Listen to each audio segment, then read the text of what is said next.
If you happen to live in Canada and haven't yet escaped, it's about to get a lot worse. That's according to a newly leaked secret report from the RCMP, that's the Canadian equivalent of the FBI.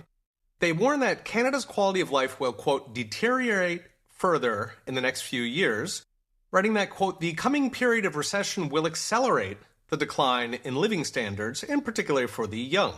They even warn of the, quote, end of abundance. That's just the opener. The RCMP goes on to warn this radical decline in living standards could lead to widespread, quote, disillusion with the government, to which law enforcement needs to respond. In other words, they're not just saying it's going to get bad, they're saying it could get so bad that once peaceful Canadians rise up en masse. The report was obtained by an activist professor at UBC who filed an access of information request. What they handed over is heavily redacted, meaning we can only imagine what other gems are in store for the long-suffering people of Canada. We can also only imagine what countermeasures the RCMP is suggesting to law enforcement. Given the redactions, perhaps they are actions or laws they imagine voters might not like. The background here is that Canada's had a tough decade under their buffoon Prime Minister Justin Trudeau. I've mentioned in previous videos what's happening in Canada's economy. In short, houses cost San Francisco prices, but jobs pay West Virginia wages, if you can find one. According to the National Post, just 1 in 4 Canadian families can afford a house, while Canadian wages have been flat since 2016. That's 8 years. The average Canadian now earns almost $18,000 less than an American, hence West Virginia. Why? Simple. Under Trudeau, the Canadian government has taken over the economy. Business investment in Canada has plunged by 1/3, while government workers are growing almost 4 times faster than the private sector.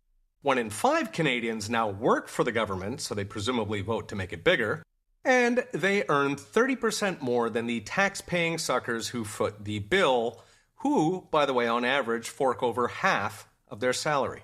In theory, the government of Canada would see this and respond with new policies. In fact, they're building out the police state.